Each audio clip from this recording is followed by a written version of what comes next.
Hola, buenas tardes. Un poco de silencio, por favor. Welcome to the closing ceremony of the 19th edition of SEKMUN. Buenas tardes y bienvenidos a todos a la ceremonia de clausura de la 19ª edición de SEKMUN. Somos Paula Barrondo Rubio y Matías Rodríguez Sobón. Estudiamos Ingeniería Biomédica y Ingeniería Civil en la Universidad Politécnica de Madrid. Pero antes de pasar a hablar de nosotros, queremos rogaros, por favor, que tengáis los teléfonos en silencio. Everybody, please make sure that your iPhone is on silent. y querríamos dar paso a la orquesta. Un aplauso, por favor.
Por favor, vamos a escuchar una vez más a la orquesta.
Thank you very much to the orchestra. What a brilliant display of musical ability on behalf of the teachers, the parents, and the students. Thank you very much.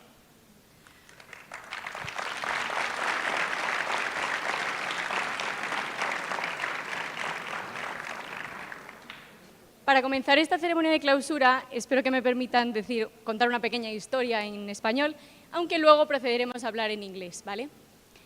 Creo que cuando cuento esta historia, muchos alumnos, sobre todo de Sección del Campo, pueden verse identificados. Y es que no puedo evitar pensar en que no puedo contar mi historia con SEKMUN si no cuento el motivo real por el que me apunté a SEKMUN.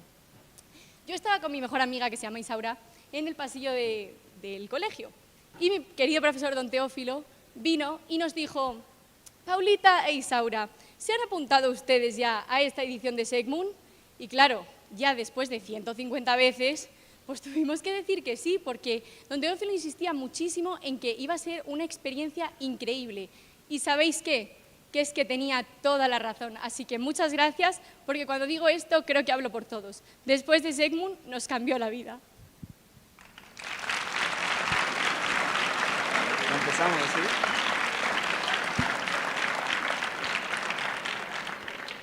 My first time in SEKMUN, I was Cuba in UNICEF, and I was lucky enough to have older friends with me who really showed me the ropes. They showed me how to debate about resolutions, how to write resolutions, how to debate about amendments, and in general, how to move around within the committee. I had an amazing, amazing time. And from then onwards, I kept on signing up. I signed up the next year. I was Russia in the United Nations Office on Drugs and Crime, had an incredible time, won Best Delegate, and then continued to come back as chair. And I hope that all of you can continue to have these same trajectories and continue to participate in this wonderful, wonderful event. It's all right.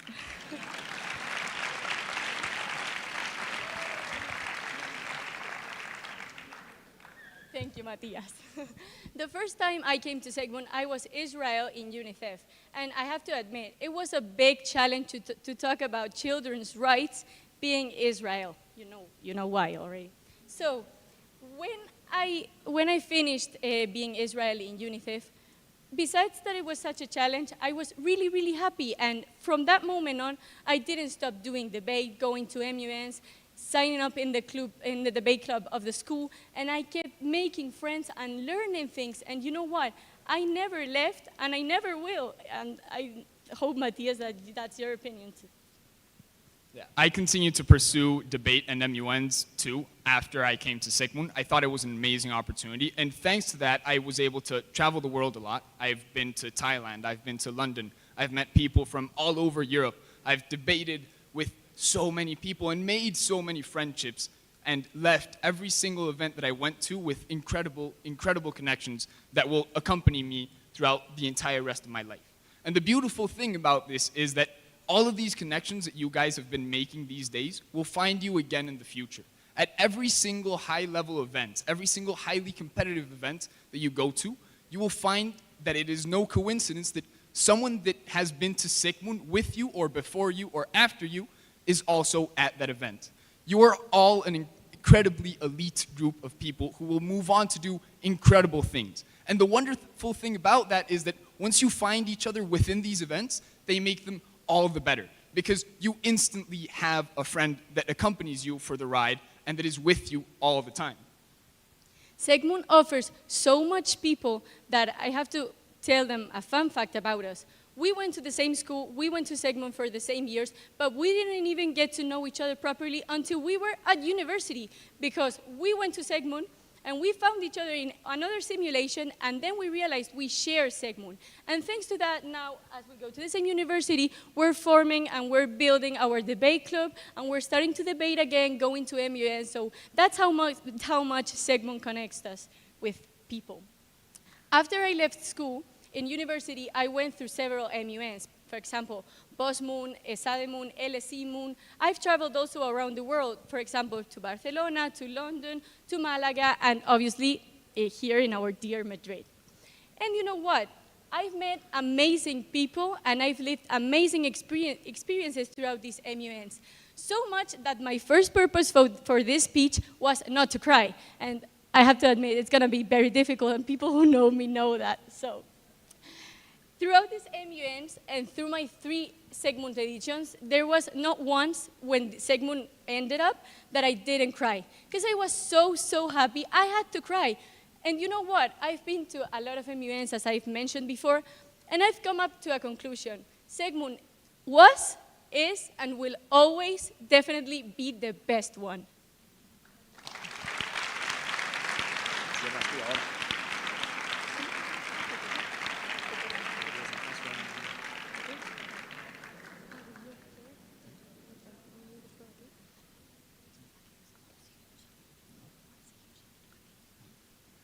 Without a doubt, SEKMUN has been a defining moment within our lives, and hopefully it was too for all of you.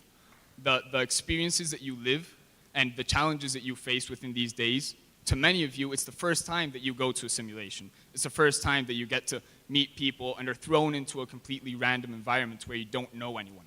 The skills that you have developed throughout these days, I am sure, have completely transformed you. The ability to find yourself within a completely foreign setting, debating about topics of global current relevance requires a lot of courage. And not only a lot of courage, but a lot of soft skills that will accompany you for the rest of your lives. The ability to make connections, the ability to create arguments, the ability to understand other people's arguments, because the understanding is truly one of the most important parts. And that dynamic, that debate dynamic that you guys find within the rooms is also translated outside of the rooms, on the coffee breaks, in the lunch breaks. The way that you guys interact with each other within these models is completely different to what you can find in other places. The lifestyle that MUN entails leads to people being more open, being open-minded, being conscious, being aware that other people will be representing different points of views and will think differently than you do. And you all come with a predisposition to generate concessions and to generate agreements and to lead to those wonderful discussions that you have within the committees. And outside of the committees, that openness to relationships, that openness to discussions is translated too, which is why making friends and meeting people in these events is so much easier and so important. I don't know if you've noticed when we presented ourselves, we said we studied engineering. I studied biomedical engineering, and he studies civil engineering. So I want to tell you a story that happened to us several weeks ago. We were in a debate tournament, and we won. And we won. And a colleague from other university came up to us and said, "I just can't believe 2 engineers beat us." And then he shook our hands. I was like, let me be clear. This is not just for people who want to be lawyers, diplomatics, and want to dedicate their lives to public speaking or politics. This is for everyone. This is for engineers. This is for any person that likes to do this, because we all have to know how to speak, how to defend a country, and most importantly, how to defend ideas that we may believe or that we may not believe in. I could talk about how important this is for your CV, that it is. It shows that you're a person that has initiative, that you're a person that likes to speak, that has the skills to do a speech, to defend some ideas. And I think that is really important, but I think that's not the most important thing. I think when people see that you do these type of things in your CV, they not just think, okay, they have the skills to do this. It shows how good of a person you are. And you know what? You know why? Because it shows you care. It shows you care how things are done, how is right and what is wrong. It shows that you care about fairness, that you care about human rights, and that you care about dialogue and critical thinking. But most importantly, and please, I want to ask you, never forget this, it shows that you are able to think by yourselves. And this is not a thing that everyone has, unfortunately, right now in society. So please keep it for you. For us in engineering, they always train you to have the best analytical mind possible. You have to solve problems in a fast, cheap, and efficient way. But what really, the best ideas and the best people and the people who actually get the success aren't the ones who have the best analytical mind. They're the people that are able to communicate their ideas, to generate those social connections, because all of that is what truly opens up the door towards opportunities, towards change, and towards leadership. Now that we've talked about our experience, we would like to yield the floor to the Secretary General and their authorities to learn about theirs, which is very, very important today. Thank you.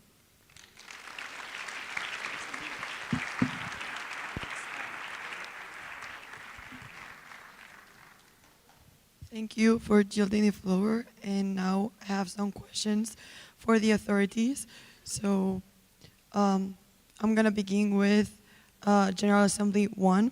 So, Marcos, ¿qué te hizo querer ser autoridad y participar en SEKMUN?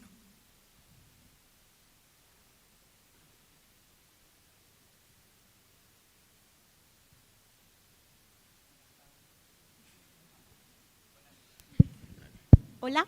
Vale. Buenas tardes, muchas gracias, secretario general, por darme la palabra. Mi historia en SEKMUN y mi interés comenzó hace mucho tiempo, en concreto hace 7 años, pero no con mi propia participación, sino la de mi hermano, el cual, al volver del comité, me contaba todas sus experiencias mientras yo escuchaba atentamente. No fue hasta tercero de la ESO que tuve la oportunidad de participar. Sin embargo, mi antiguo yo, atemorizado por lo que iba a ser, decidí apuntarme como periodista. Fue Teófilo, nuestro preparador, quien decidió que no era posible, quien me insistió y me hizo que me cambiase a delegado, y no se lo puedo agradecer más. Ese año estuve en UNESCO, en concreto siendo argentina, y me interesé verdaderamente. Vi que eso era para mí, y al año siguiente, repetí.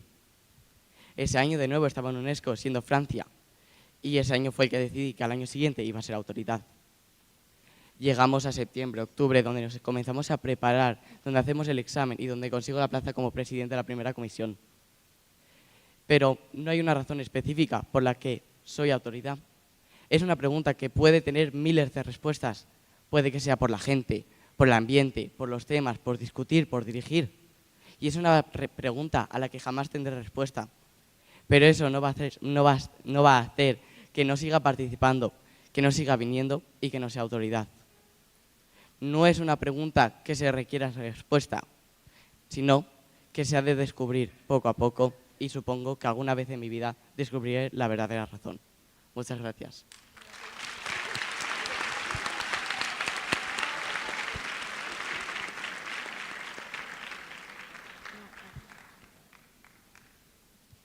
Muchas gracias, Marcos, por tus palabras tan bonitas.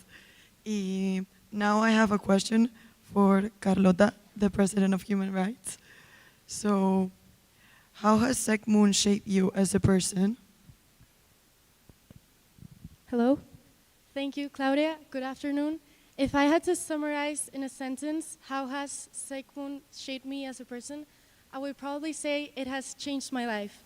Many of you may think I may be overreacting, but trust me, I am not. It all started when I was in third of ESO, studying at Sección al Campo, and my dear professor, Don Teófilo, who will probably not understand a word of what I'm saying in English, he convinced me to participate in SEKMUN. I came from a school when we didn't have this type of opportunity to participate in MUN models, and I was really scared and terrified because I didn't know what that was about. But he saw something in me I didn't know I had, and I will forever be grateful for Teófilo because now I know what I would like to study, which is